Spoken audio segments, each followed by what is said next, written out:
તો અલ્પેશ ઠાકોર રાજનીતિ છોડીને આહુતિ આપવા તૈયાર છે, આ કહી દઉં તમને। બોલો ભારત માતા કી। અવાજ થોડો બુલંદ હોય તો જ ખબર પડે। મારા પછી જગદીશભાઈ ઠાકોર બોલવાના છે।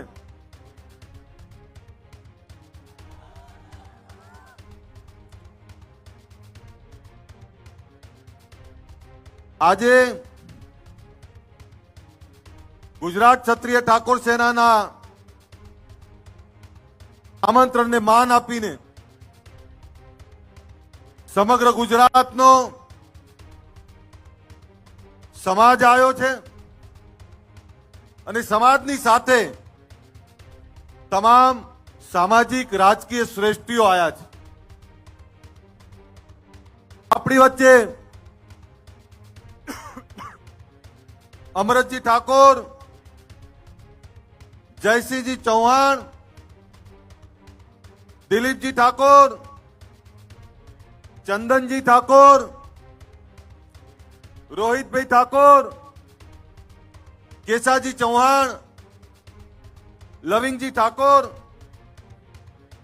દિલીપ નટુજી ઠાકોર, ગુજરાત સરકારના મંત્રી રમણભાઈ સોલંકી, મારા પિતાશ્રી બળદેવજી ઠાકોર, જગદીશભાઈ ઠાકોર, એમની બાજુમાં કીર્તિદાનભાઈ ગઢવી, વિક્રમભાઈ ઠાકોર, આપણા સાબરકાંઠાના સાંસદ શોભનાબેન બારૈયા, બનાસના સાંસદ જ્ઞાનીબેન, અર્જુનસિંહજી, કલ્પેશભાઈ, રાજેશભાઈ, આપણા મંત્રી સ્વરૂપજી, મંત્રી શ્રી સંજયસિંહજી, અહીંયા અનેક મહાનુભાવો, સુખાજી, વિજયભાઈ સુવાળા, ભીખાજી, ગજેન્દ્રસિંહજી, દશરથજી, મેરુજી ધૂક, અનેક શ્રેષ્ઠીઓ, અનેક આગેવાનો આ મંચ ઉપર બેઠા છે। ત્યારે આજે જ્યારે રાત્રે 3 વાગે આ સંમેલન, આ સભા બોલાવવાની વાત કરી ત્યારે ઘણા લોકોના મનમાં શંકા કુશંકાઓ હતી કે રાત્રે 3 વાગે કેમ, અને આવી કડકડતી ઠંડીમાં રાત્રે 3 વાગે કોણ આવે? અનેક સવાલો, અનેક વિચારો હતા। પરંતુ આપને કહું દોસ્તો, આ સમાજ વચ્ચે વર્ષોથી ફરું છું। એ સૌરાષ્ટ્રથી શરૂ કરેલી મારી સફર સૌરાષ્ટ્રના એક એક ગામડાઓમાં ફર્યો છું, ઉત્તર ગુજરાતના એક એક ગામડાઓમાં ગયો છું, મધ્ય ગુજરાતથી લઈને દક્ષિણ ગુજરાત સુધી ગયો છું। અલ્પેશ ઠાકોર રાતોરાત નહીં દેખાણો, એના પહેલા આ ગામડાઓ અને ગામડાઓની ધૂળ મેં જોઈ છે, ધૂળ ખાધી છે મેં। એ બનાસકાંઠા, પાટણ, મહેસાણા, ગાંધીનગર, સાબરકાંઠા, અરવલ્લી, પંચમહાલ, મહીસાગર, આણંદ, ખેડા, વડોદરા, ભરૂચ, સુરત, નવસારી, અમદાવાદ, સુરેન્દ્રનગર, મોરબી, કચ્છ, રાજકોટ, જુનાગઢ, જામનગર, ભાવનગર, બોટાદ, આખા ગુજરાતમાં આ ગુજરાત ક્ષત્રિય ઠાકોર સેના ઓબીસી એકતા મંચની સ્થાપના કરી છે। દોસ્તો, જ્યારે આ સમાજના સંગઠનની વાત કરી મેં, સમાજની અનેક પીડાઓ હતી। કોઈ કદાચ મને સવાલ કરે કે ગુજરાત ક્ષત્રિય ઠાકોર સેનાની સ્થાપના કર્યા પછી સમાજને શું મળ્યું, તો તમારી છાતી ઉપર હાથ મૂકીને જવાબ આપજો કે બનાસકાંઠાના ઠાકોરને આ અમદાવાદના રાણીપમાં અલ્પેશ ઠાકોર કોણ રહે છે ઓળખતા હતા ખરા તમે? એક તાલુકાના એક ગામથી બીજા ગામના આપણે નતા ઓળખતા, ત્યારે એક તાલુકાથી બીજો તાલુકો, અને એક એવો ટણીવાળો સમાજ જેને એક આખું ગામ એક રાખવું હોત તોય આંખે પાણી આવી જાય, અને એ સમાજને ઉત્તરથી દક્ષિણ, દક્ષિણથી મધ્ય, મધ્યથી સૌરાષ્ટ્ર સુધી એક કરવું એ કોઈ નાના છોકરાના ખેલ નથી. 15 વર્ષથી આ સંગઠન ચલાવીએ છીએ અમે. પણ આ સંગઠન 15 વર્ષ થયા બને, પણ મારી સામાજિક સફર તો 25 વર્ષથી ચાલે છે. આ એ જ નેતાઓ છે જેણે લબરમુચ્યો અલ્પેશ ઠાકોર જોયો હતો. આ એ જ નેતાઓ છે. આ નેતાઓએ એ 50 કિલો વજન વાળો અલ્પેશ ઠાકોર જોયો હતો.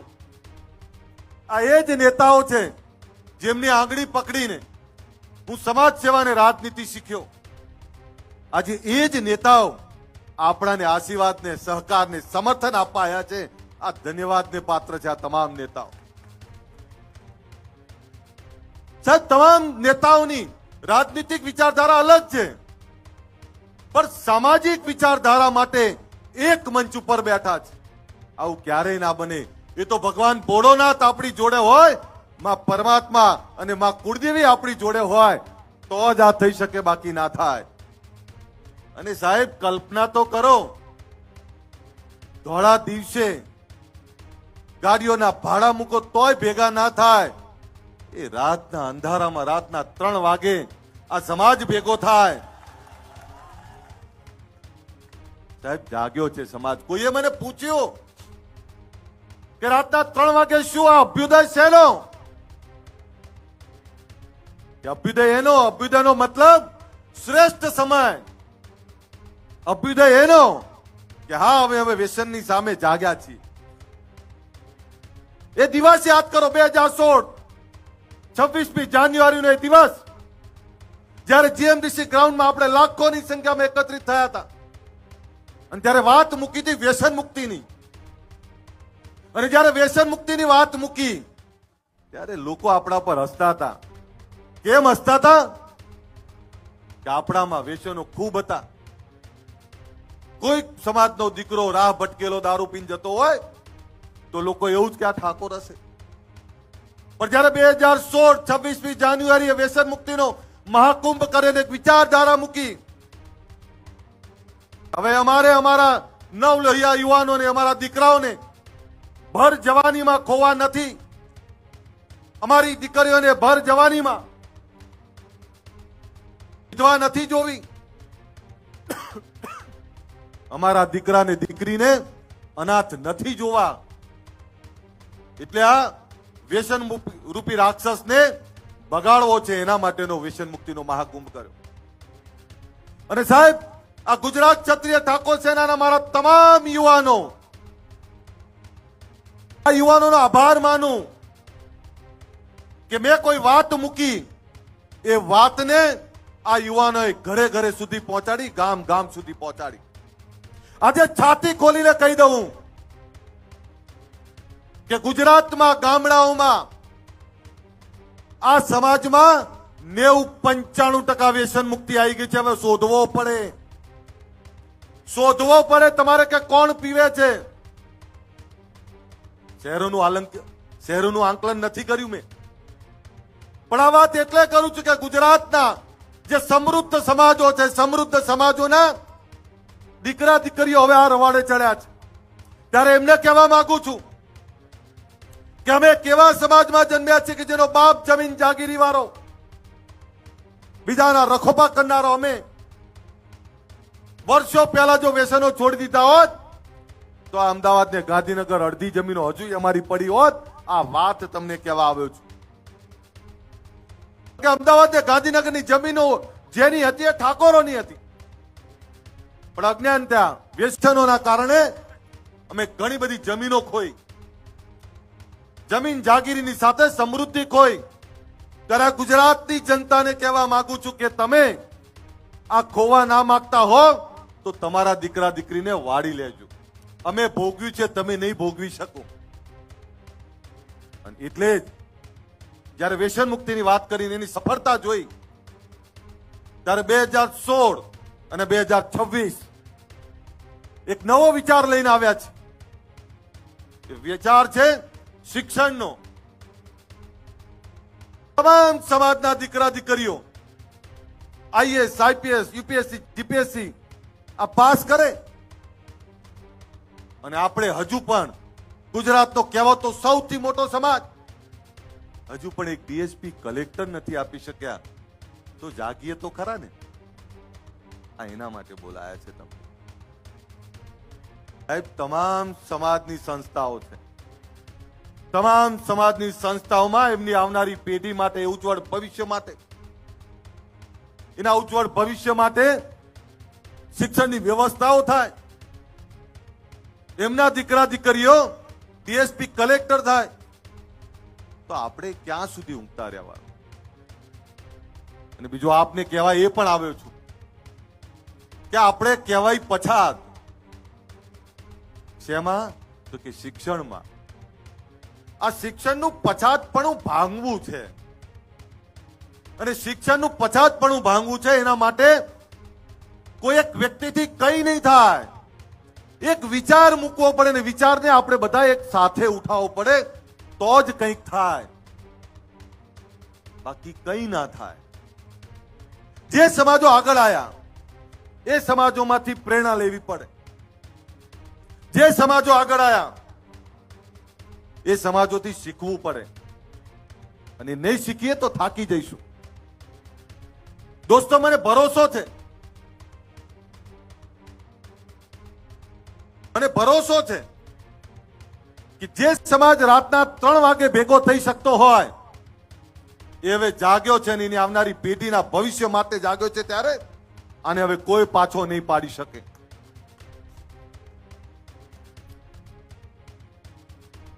रात नहीं ख्वाब बदलता है. बोलू ने, रात नहीं ख्वाब बदलता है, मंजिल नहीं कारवा बदलता है, जज्बा रखो जीतने का, क्योंकि किस्मत बदले ना बदले वक्त जरूर बदलता है. खबर पड़े छे? रात नहीं ख्वाब बदलता है, रात नहीं ख्वाब बदलता है, मंजिल नहीं कारवा बदलता है, जज्बा रखो जीतने का, क्योंकि किस्मत बदले ना बदले वक्त जरूर बदलता है. आज वक्त बदलवो छे ने એટલે ભેગા કર્યા છે તમને. સમય પાછો લાવવો પડે, સમયના પન્નાને પાછા ફેરવવા પડે. એ ચાહે શિક્ષણની વાત હોય, ચાહે રોજગારની વાત હોય, કે ચાહે ભાઈ રાજનીતિની વાત હોય. તમારે તમારા હક અને અધિકાર માટે જાગવું જ પડે, મથવું જ પડે ને કામ કરવું જ પડે. કોઈ તમારા માટે ચિંતા નહીં કરવાનું, તમારે જાતે લડવું પડશે, જાતે જ બહાર નીકળવું પડશે. અને એવા લોકોનો સમૂહ બનાવવો પડે. ગરીબ છે, વંચિત છે, સમ દુખિયા ભેગા કરવા પડે. અમારા કેસાજી એવું કે સમ દુખિયા ભેગા કરવા પડે, ને સમ દુખિયા ભેગા થઈ અને એકબીજાની ચિંતા કરવી પડે. સમ દુખિયા કોણ? તે ગરીબ છેવાડા મેં આદિવાસી મારો ભાઈ. સમ દુખિયા કોણ? તે ગરીબ છેવાડો ને આપણો દલિત ભાઈ. સમ દુખિયા કોણ? તો એ રબારી ભરવાડ. સમ દુખિયા કોણ? તો એ દરજી પ્રજાપતિ પંચાલ નો આપણો ભાઈ. સમ દુખિયા કોણ? તો એ કેવા પછાતો, જે પછાતો એ ભેગા થઈને પોતાની ક્રાંતિ કરવી પડે. એની વાત કરવા માટે બોલાવ્યો છે તમને. આ ગુજરાતનો ઠાકોર સમાજ એ કેવો સમાજ જેને પોતાની લડાઈ જાતે લડવી પડે ને બીજાના રખોપા કરવા પડે. એના માટે તમને બોલાયા છે. અને રાતના 3 વાગે બ્રહ્મ મુહૂર્તમાં જયારે તમને બોલાયા છે ત્યારે ગુજરાત સરકારે બજાર કિંમતના 50% ભાવથી આપણા સમાજને શૈક્ષણિક હેતુ માટે જમીન આપી છે. એના માટે આદરણીય નરેન્દ્રભાઈ, અમિતભાઈ ને ભૂપેન્દ્રભાઈ નો આભાર માનું. પરંતુ મેં વાત એ પણ કરી કે સાહેબ, અમારા સમાજ જોડે ફેક્ટરીઓ નથી, અમારા સમાજ જોડે એવા મોટા ધંધા રોજગાર નથી. મોંઘી પડે, પણ આપને ફરીથી કહું, મોંઘી ભલે પડે, લેવી તો પડે ને, લેવી તો છે જ, અને એટલે લઈ લીધી છે. 5.5 થશે, નાના ભૂલકાઓ આપણા એ ભૂમિપૂજન કરવાના છે. કોઈને એવું થાય આ 10 વર્ષથી નાના 11 બાળકો એમની જોડે ભૂમિપૂજન કેમ કરાવે છે?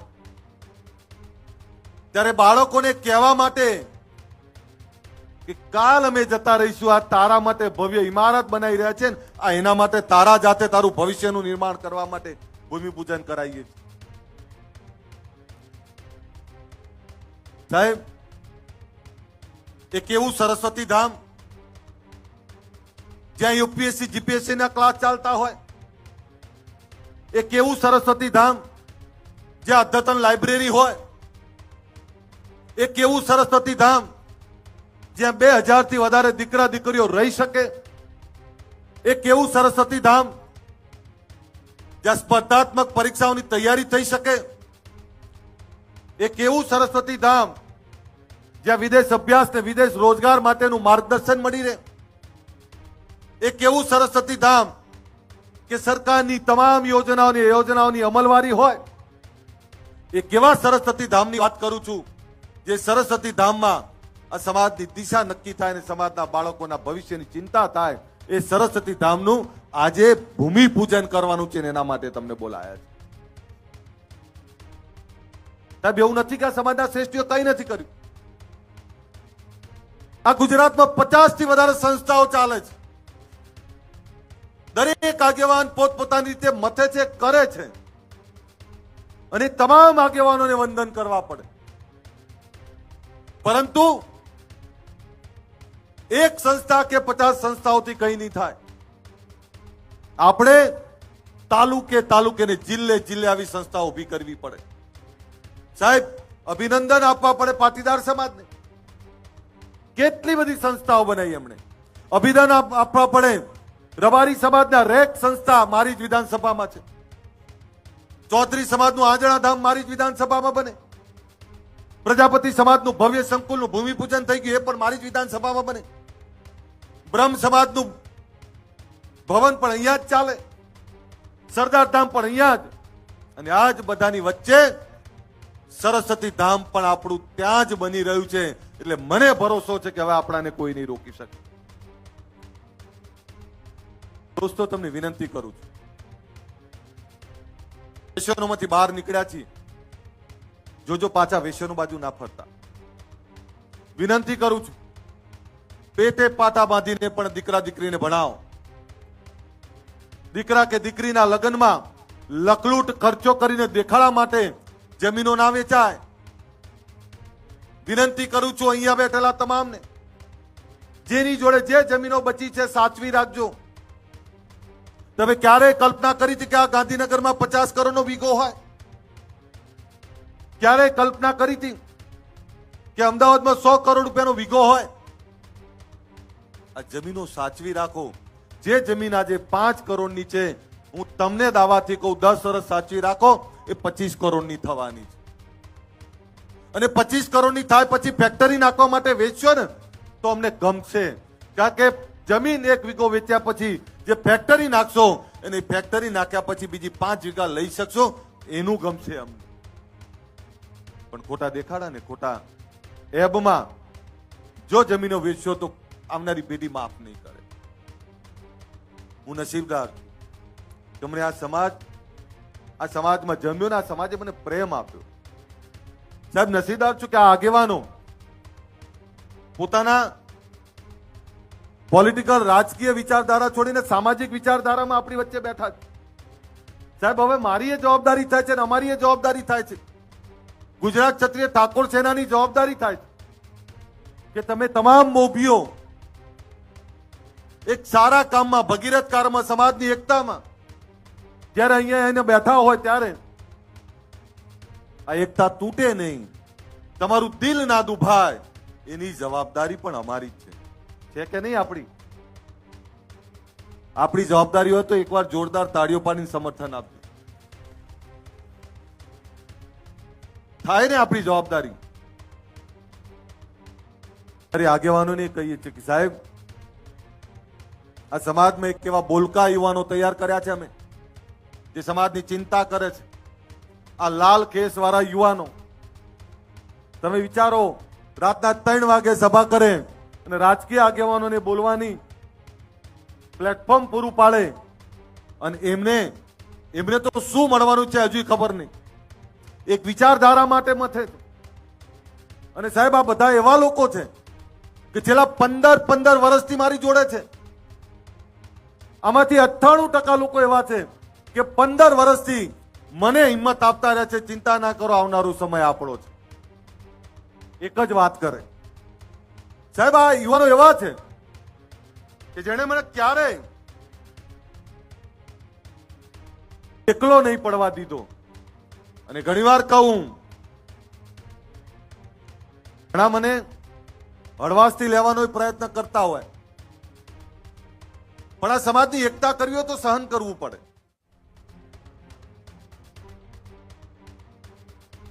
આજે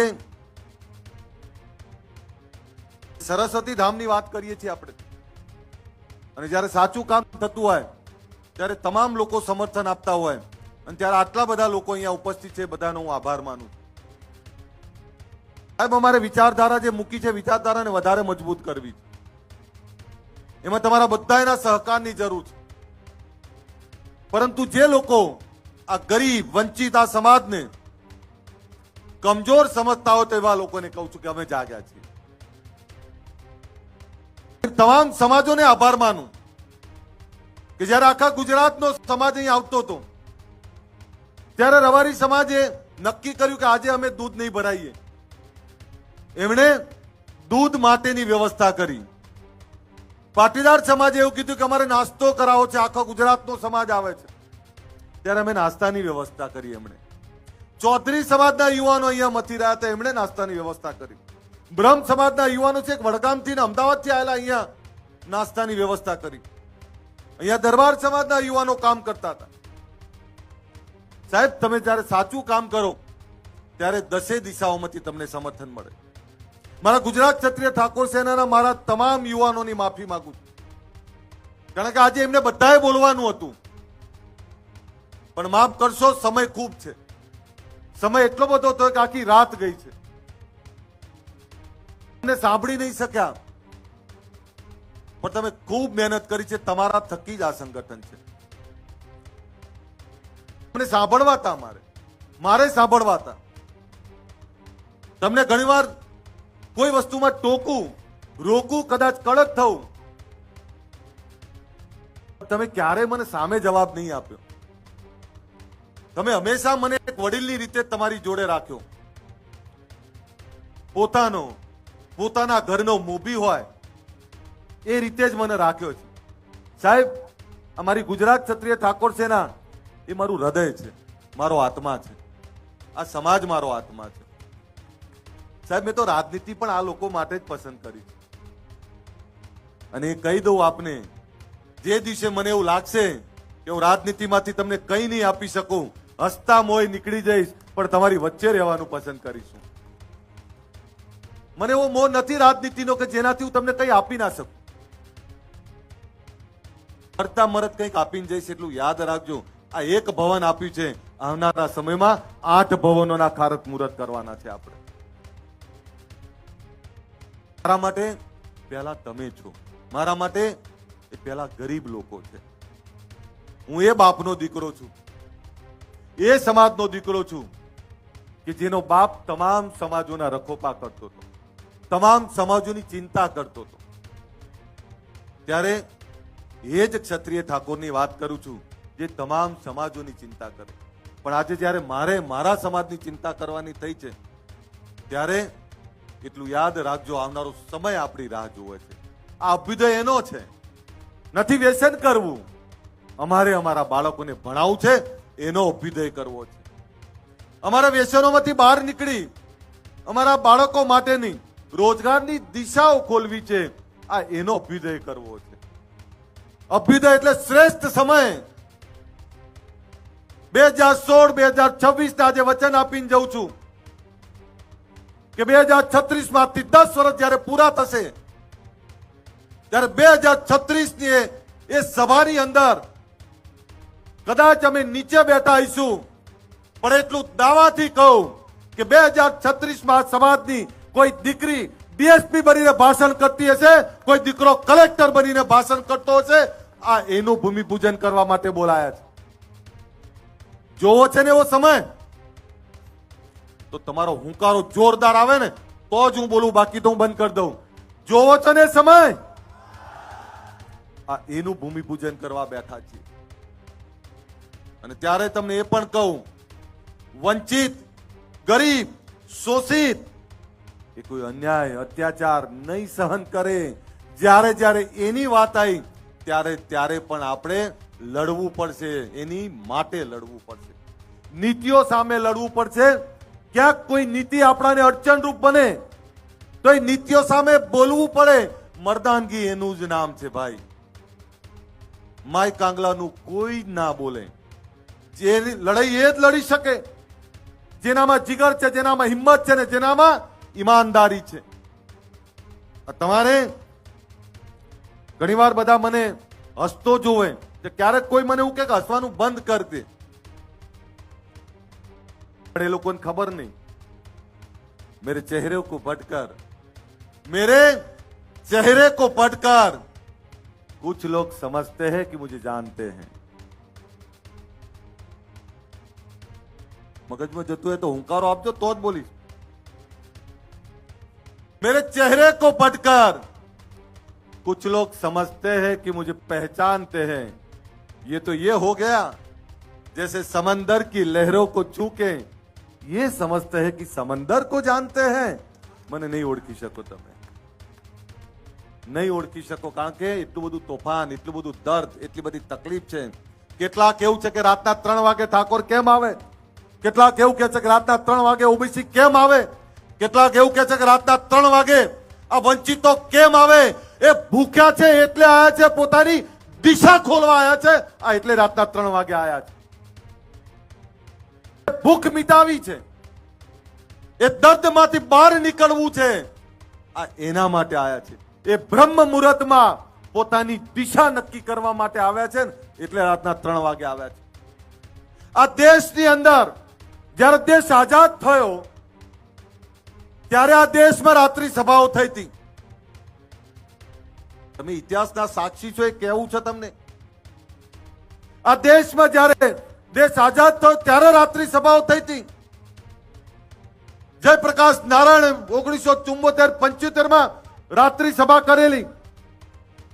અને તમે આ ઇતિહાસ બનાવ્યો છે કે આ ગુજરાતમાં પહેલી વાર ને આ દેશમાં ત્રીજી વાર રાત્રિ સભા થઈ છે. સાહેબ, આ ઇતિહાસના તમે સાક્ષી છો. મને ભરોસો છે હવે તમને કોઈ નહીં રોકી શકે. તમને જ્યારે તમામ સમાજો, તમામ લોકો, તમામ વડીલો આશીર્વાદ આપતા હોય ત્યારે મને સંપૂર્ણ ભરોસો છે કે હવે આપણી આવનારું ભવિષ્ય ઉજ્જવળ થવાનું છે. ત્યારે તમને બધાને એકલા સરસ્વતી ધામની શુભકામના નહીં, આ શરૂઆત છે. આપણા સમાજના અનેક શ્રેષ્ઠીઓ, અનેક યુવાનો કામ કરી રહ્યા છે. એ અલગ અલગ મંડળો, અલગ અલગ વ્યવસ્થાઓ લઈને બેઠા હશે, પણ જે કોઈ આપણી સારી વ્યવસ્થાનું કામ કરતા હોય એવા તમામ લોકોને સમર્થન આપજો, તમામ લોકોને આશીર્વાદ આપજો. આટલી મોટી સંખ્યામાં આપ બધા પધાર્યા ત્યારે આપ બધાનો આભાર માનો. રાતના 3 વાગે તમને એક યાદ હોય, જ્યારે રાતના 3 વાગ્યાની વાત કરી ત્યારે કેટલાને શંકા હતી, પણ મને તમારા પર ભરોસો હતો. અને છું તો ઢોલો તમારા જ મલકનો, તમને હું નહીં ઓળખું તો કોણ ઓળખે. પેલા જ્ઞાનીબેન ને બધા અંધશ્રદ્ધા કુરિવાજીની વાત કરે છે, પણ સાહેબ આ સમાજનો ભૂવો તો હું બની ગયો છું. એ નાળિયેર કઈ બાજુ ફેંકવું એ મને ખબર છે ને ભૂવો, કારણ કે મને ખબર છે અને ભરોસો હતો. એટલે એને કોઈ કહી દે કે રાતના 3 વાગે બોલાયા છે અને આ 3 વાગે બોલાવવામાં કોઈને ભાડું આપ્યું છે? ભાઈ, કોઈને ભાડું આપ્યું છે? કોઈને પાણીની બોટલે કોઈને મળી છે? જે સમાજ પોતાની લડાઈ જાતે લડવા નીકળે એને કોઈ પાછો ના પાડી શકે. અને તમે તમારા સ્વયં ખર્ચે જ્યારે બોલાવો છો, ત્યારે આવો છો, ત્યારે હું તમારો બધાનો ઋણી છું. હું ફરીથી તમને બધાને નમન કરું છું અને તમારો બધાનો આભાર માનું છું તમારો અલ્પેશ ઠાકોર એનો એ જ અલ્પેશ ઠાકોર છે. થોડો વિવેકી બન્યો છું, પણ નીડર છું, ડરપોક નથી. મને ખબર પડે છે પણ એનો એ જ અલ્પેશ ઠાકોર હું. ના રૂકા હું, ના ડરા હું, ના ડગા હું. તમારા માટે લડ્યો છું ને લડતો રહીશ. એના માટે જ આ જાહેર જીવનમાં આવ્યો છું. ત્યારે તમામ સમાજોના આશીર્વાદ જ્યારે અહીં મળ્યા હોય અને એ સમાજોની સાથે આટલો મોટો સમાજ અહીં આવ્યો હોય ત્યારે તમારો બધાનો આભાર. ફરીથી આદરણીય નરેન્દ્રભાઈ, અમિતભાઈનો આભાર, આદરણીય ભૂપેન્દ્રભાઈનો આભાર કે જે જગ્યા આપી છે એ જગ્યા માટે અમારો હૃદયથી અમે આભાર માનીએ છીએ. પરંતુ અહીંયા તમામ પક્ષાપક્ષીથી પદ થઈને અહીંયા બળદેવજી ઠાકોર, અહીંયા ગેનીબેન ઠાકોર, જગદીશભાઈ ઠાકોર, આ કોંગ્રેસ પાર્ટીના આગેવાનો છે, એ અહીંયા બેઠા છે.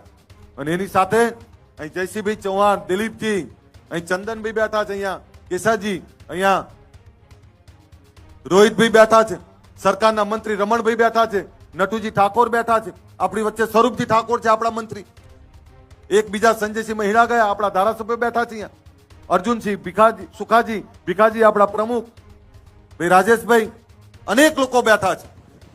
ત્યારે બધાનો આભાર માનું છું. અને 5:30 સુધી રાહ જોશો ને બધા, તમને અહીંયા લાઈવ બતાવવાનું છે. ત્યાં આપણા બાળકો હમણાં ભૂમિપૂજન કરે એ તમને અહીંયા લાઈવ બતાવવાનું છે. એક ક્ષણના સાક્ષી બનવા માટે તૈયાર છો ને બધા? કોઈ ઉભા નહીં થાય તો બધા આ લાઈવ એલઈડી સ્ક્રીનો જે ચાલે છે એ એલઈડી સ્ક્રીનની અંદર એ ભૂમિપૂજન લાઈવ બતાવવાના છે. ફરીથી આ બધાનો આભાર. અને તમને લાસ્ટમાં એટલું જ કહું, ચિંતા ના કરતા. જ્યારે કોઈ સારું કામ થતું હોય અને તમને એવું લાગે કે આ સમાજનું સારું થશે, આ ગરીબોનું સારું થશે, તો પહેલાના જમાનામાં વાવડીમાં પાણી ના આવે ને તો 36 લક્ષણાની આહુતિ આપવામાં આવતી. તમને એવું લાગે કે આ સમાજનું ભલું થયું હોય તો અલ્પેશ ઠાકોર રાજનીતિ છોડીને આહુતિ આપવા તૈયાર છે. આ કહી દઉં તમને. પણ આ સમાજની ચિંતા, ગરીબોની ચિંતા હંમેશા કરતા રહીએ, એ જ વિનંતી સાથે મારી વાત પૂરી કરું.